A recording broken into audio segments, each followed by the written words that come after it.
Blessed Sunday, kids, sa inyong lahat at masayang buhay with Jesus. Kids, have you ever done something very wrong? Tapos umamin ka or nahuli kang gumawa ng mali? If your answer is yes, ang tanong, kayo ba ay naparusahan? Kung ano man ang inyong sagot, you may type sa ating comment box sa baba. Do you remember David? Diba? Yung story ni David na nakagawa ng sobrang wrong, and that when he made sure na namatay na si Uriah in the battle. Diba? Na talagang gusto niyang mamatay si Uriah. Diba nga king siya? Pero paano nalaman ni David ang message ni God? Ito yung mahalaga, kids. God sent the prophet Nathan to David, and Nathan told David a story about a rich man, who stole the precious little lamb from a poor man.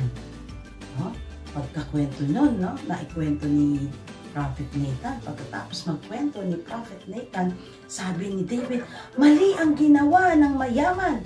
Selfish yung mayaman. Then, let us recall, diba? Children, na sa bagay na yon ay ipinaliwanag ni Prophet Nathan yung nangyari, yung kwento na yun kay David, na kung saan yung attitude ni David ay ipinaliwanag ni Nathan na katulad ng rich man. At dito ay nalungkot si David dahil nakita at nakikita ng Diyos ang kanyang ginawa at maging ang kanyang puso. Let us recall the meaning of worship. Kaya, kung saan yung meaning ng worship is to honor God. Diba? To honor God. Kaya, mula dun sa pagtulong ni Nathan kay David na makita at maintindihan ang kanyang reaksyon na tulad ng mayamang lalaki, in this story, we have learned that confession of our sins and mistakes is important in worship. Diba? Kaya, as we recall the meaning of worship, we honor God in worship.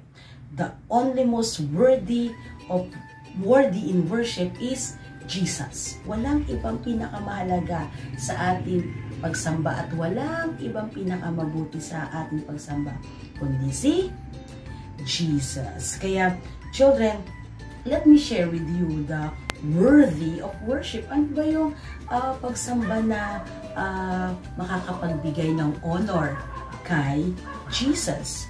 First is, offer Jesus our respect. Offer Jesus our respect. Honor means to show respect. Kaya kids, as we worship Jesus, honor Jesus. Honor Him. Meaning, during worship, hindi tayo naglalaro. We focus our eyes on Jesus. Hindi tayo busy sa maraming bagay.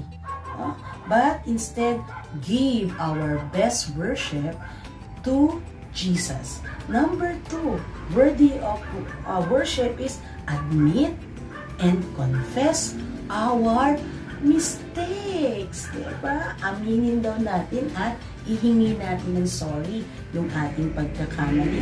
Let us honor Jesus by confessing our sins with humility. If we want to offer God our respect, be humble. Be humble to admit our mistakes. Now, kids, worship means to give honor, to give hope, to give praise, and to give glory to God. Kids, tulad ni King David, kahit king siya, powerful siya, magagawa niya ang kayang-kaya niyang gawin. Kasi powerful siya, marami siyang resources. God speaks to him through Nathan to correct him and to discipline her or discipline him. To discipline him.